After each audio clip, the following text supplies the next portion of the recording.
सभी को ढेर सारा नमस्कार।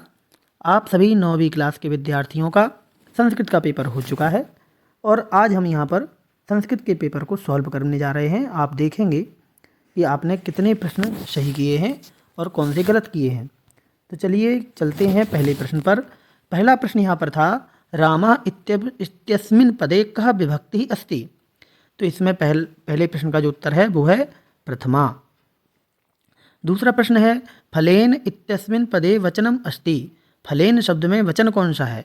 तो इसका उत्तर है एक वचन। ये तृतीया विभक्ति का एक वचन है। फिर ग नंबर है बालकम इत्यस्मिन् पदे विभक्ति अस्ति। इसमें कौन सी विभक्ति है। तो इसमें है द्वितीया विभक्ति, क्योंकि ये द्वितीया का एक वचन है। आगे चलते हैं। नद्यः इत्यस्मिन् पदे वचनम अस्ति। नद्यः इसमें कौन सा वचन है। तो इसमें चूँकि नदी नद्यौ नद्यः ये बहुवचन है। फिर अगला प्रश्न है अधोलिखितेषु अव्ययम अस्ति। नीचे लिखे हुए इन चार शब्दों में से अव्यय है। कौन सा अव्यय है। तो लता पिता राम ये तो नहीं है, अद्य है।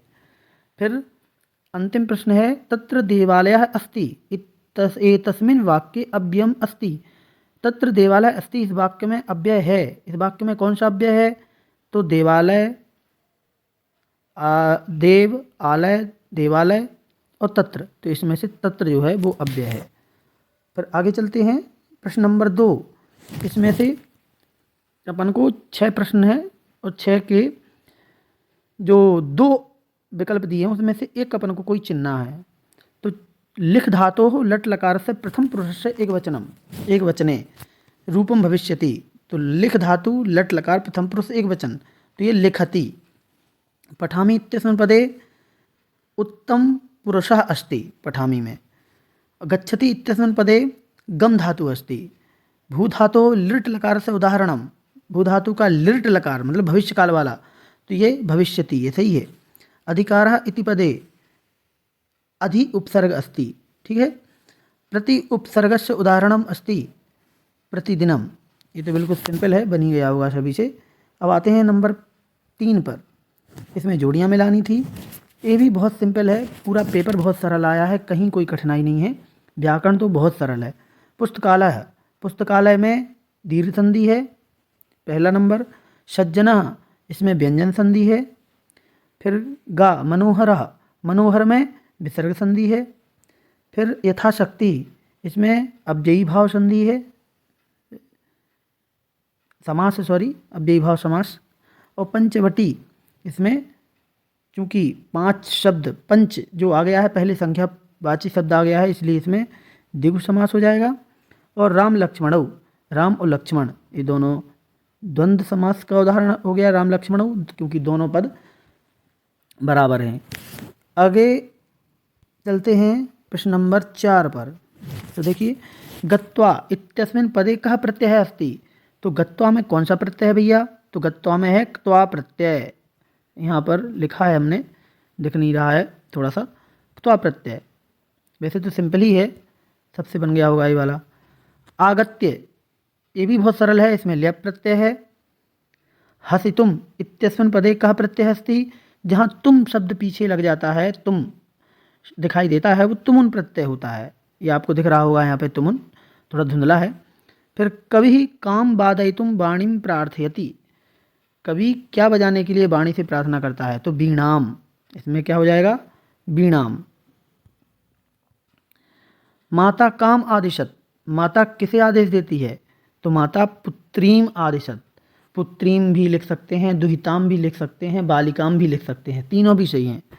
मानवः कुत्र सुरक्षिता तिष्ठति। मानवः पर्यावरण कुक्षौ, पर्यावरण के गर्भ में। चलिए आगे चलते हैं प्रश्न नंबर 5। प्रश्न नंबर 5 में आमना अपन को बताना है। तो निर्धना दुहिता इत्यस्मिन् वाक्ये विशेषण पदम निर्धना अस्ति। निर्धना दुहिता इस वाक्य में विशेषण पद निर्धना है क्या। तो बिल्कुल है, निर्धना विशेषण है और दुहिता विशेष्य है, इसलिए ये सही है। आम लिखेंगे इसके आगे। फिर अगला वाक्य है नद्यः आस्वाद्यतोयाः। नद्यः आस्वाद्य, इस वाक्य में नद्यः विशेष्य पदम न अस्ति, क्या नद्यः विशेष्य पद नहीं है? तो यहाँ तो नद्यः तो विशेष्य पद है ही, इसलिए ये गलत हो जाएगा। इसलिए अपन लिखेंगे इस पे क्या, ना। ठीक है। अब ग आम्रम इत्यस्य पदस्य रसालम पर्यायः भवति। आम्र इस पद का रसाल जो है वो पर्यायवाची शब्द है, तो बिल्कुल है, इसलिए ये आम हो जाएगा। ठीक है, ये हो जाएगा क्या, आम। ये हो जाएगा ना, ये हो जाएगा आम। फिर अधः इत्यस्य पदस्य ऊर्ध्वः पर्यायः न भवति। अध, अधः मतलब नीचे, ऊर्ध्व मतलब ऊपर, तो अधः का ऊर्ध्व पर्याय नहीं है। बिल्कुल सही बात है, नहीं है, इसलिए ये भी आम हो जाएगा। ठीक है, क्योंकि ये तो विलोम है। हसन्ति इत्यस्य पदस्य विलपन्ति विलोम शब्दः अस्ति। हसन्ति हंसता हुआ या हंसती हुई, विलपन्ति रोती हुई, तो ये दोनों विलोम शब्द है क्या इसका, विलपन्ति? बिल्कुल है, इसलिए इसमें आम आ जाएगा। और वृद्ध इत्यस्य पदस्य युवा विलोम शब्दः नास्ति। वृद्ध इस पद का युवा शब्द जो है विलोम नहीं है। कैसे नहीं है भाई, वृद्ध का विलोम युवा होना चाहिए, लेकिन इसमें लिखा नास्ति, अतः ये ना हो जाएगा। तो यहाँ पर सेकंड और लास्ट ये ना है, बाकी आम है। चलिए अब आगे चलते हैं प्रश्नोत्तर में। जंतवः केन तुष्यन्ति, तो जंतवः प्रिय वाक्य प्रदानेन तुष्यन्ति। ठीक है, ये आपको पूरे वाक्य में ही उत्तर लिखना है, क्योंकि 2 नंबर का है, आप शॉर्ट में नहीं लिख सकते एक शब्द में। जंतवः प्रिय वाक्य प्रदानेन तुष्यन्ति ऐसे लिखना पड़ेगा। यदि नीचे वाला करेंगे यत्नेन किम संरक्षेत वित्तम वृत्तम वा, तो उत्तर बनेगा यत्नेन वृत्तम संरक्षेत। उत्तर लिखा हुआ है सामने हमने पहले से। प्रश्न नंबर 7, अन्ते तपोदत्तः विद्याग्रहणाय कुत्र गतः, तो गुरुकुलम गतः। तो इसका उत्तर बनेगा अन्ते तपोदत्तः विद्याग्रहणाय कुत्र के स्थान पर लिखेंगे गुरुकुलम गतः। अगला है तपोदत्तः पुरुषस्य काम चेष्टम दृष्ट्वा अहसत। तपोदत्त पुरुष का कौन सी चेष्टा देख करके हंसता है, तो उसकी चेष्टा कौन सी थी, उसकी चेष्टा थी सिक्ताभि सेतु निर्माण प्रयासम। तो उत्तर बनेगा तपोदत्तः पुरुषस्य सिक्ताभि सेतु निर्माण प्रयासम चेष्टाम दृष्ट्वा अहसत। ठीक है, फिर आगे अगला है जटायो पश्य इति का वदति, ये सीता वदति। तो उत्तर बनेगा का के स्थान पर अपन सीता लिख देंगे, इस का के स्थान पर। जटायु केन बाम बाहुम दंसति, केन जटायु किसके द्वारा बाईं भुजा को तोड़ देता है या फिर नोच लेता है, तो केन तो तुंडेन। अगला स्वार्थंधा मानव किम करोति, स्वार्थ में अंधा मानव क्या करता है, पर्यावरणम नाशयति। अथवा प्रकृति प्रमुख तत्वानि कानि सन्ति, पृथ्वी के प्रमुख तत्व, ये तो तिमाही छिमाही सब में आया था। पृथ्वी जल तेज वायु आकाशश्च प्रमुख तत्वानि सन्ति। आरुणेः मतानुसारं मनः कीदृशं भवति, तो आरुणेः मतानुसारं मनः अन्नमयं भवति, ऐसा पूरा उत्तर बनेगा।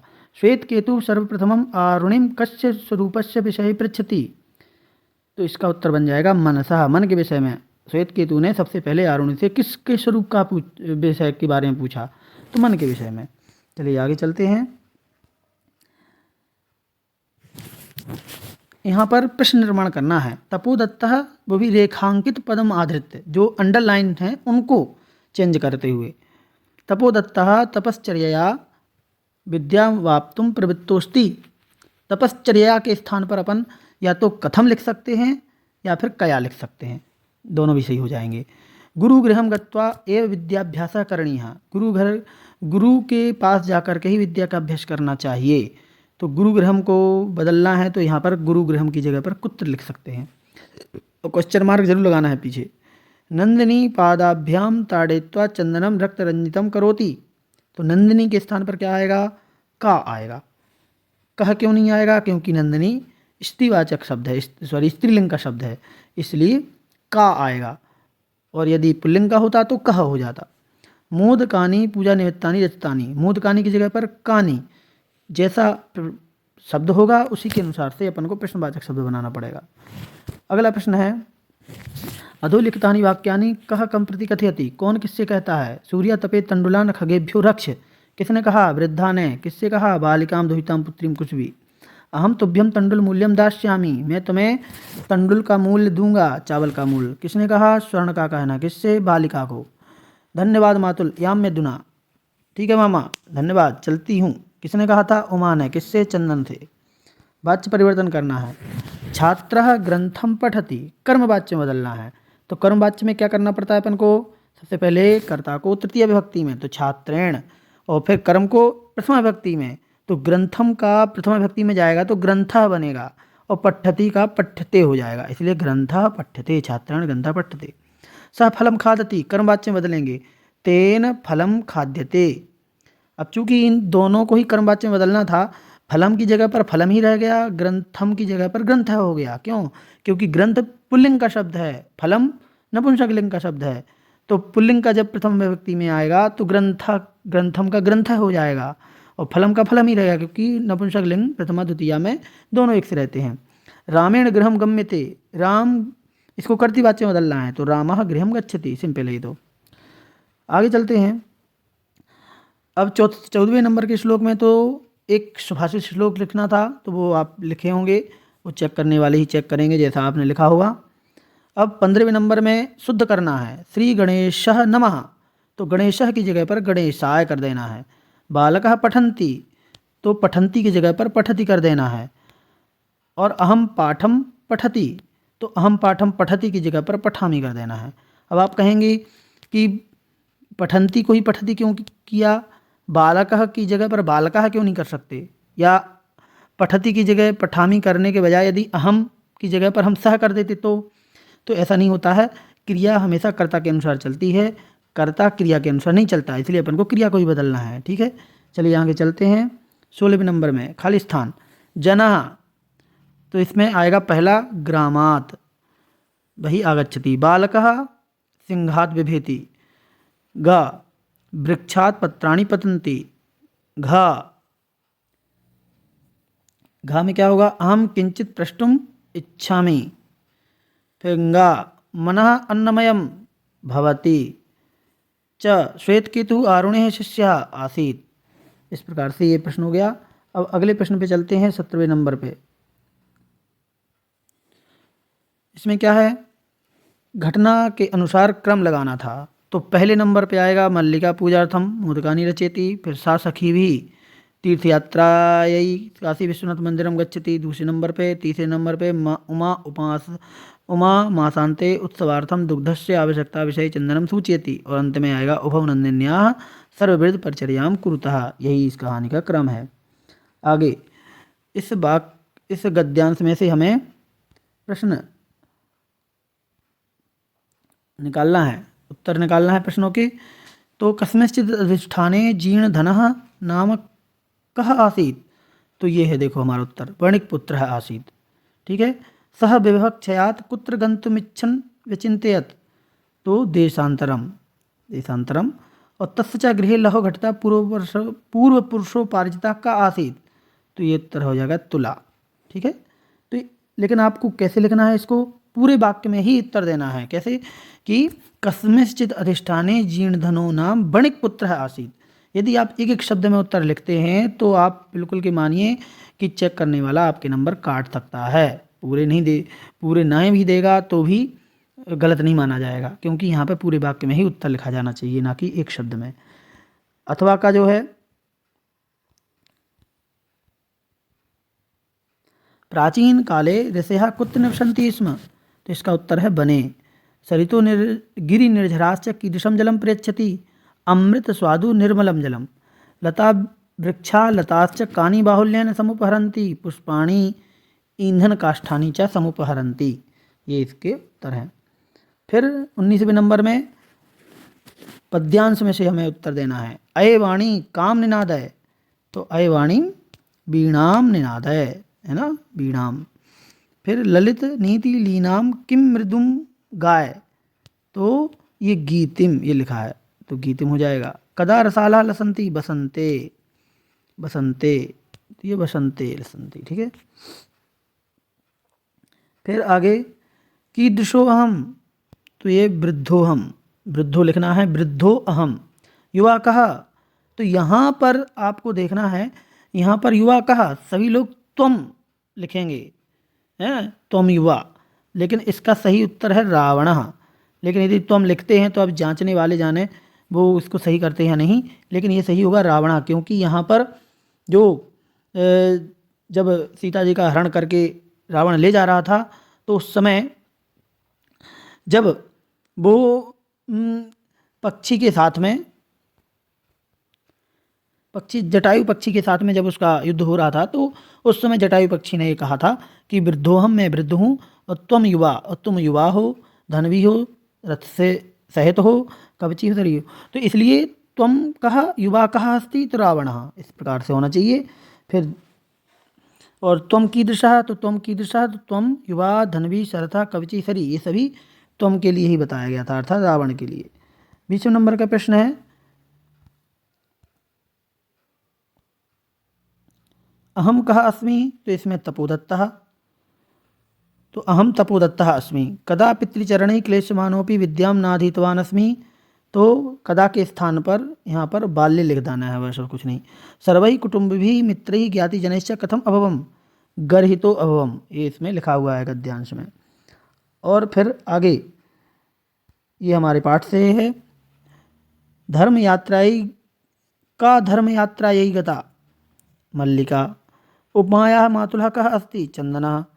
उमायाः मातुलानि गंगा स्नानार्थं कुत्र गता आसीत्, काशीं गता आसीत्, ये इसका हो गया। अब अंतिम जो पैराग्राफ है अपठित वाला, इसका, डॉक्टर कलाम महोदयस्य जन्म कुत्र अभवत्, तो डॉक्टर कलाम महोदयस्य जन्म तमिलनाडु प्रदेशस्य रामेश्वरम नाम्नि नगरे अभवत्। अब्दुल कलामस्य पितुः नाम किम् आसीत्, तो अब्दुल कलामस्य पितुः नाम जैनुलाब्दीनः आसीत्।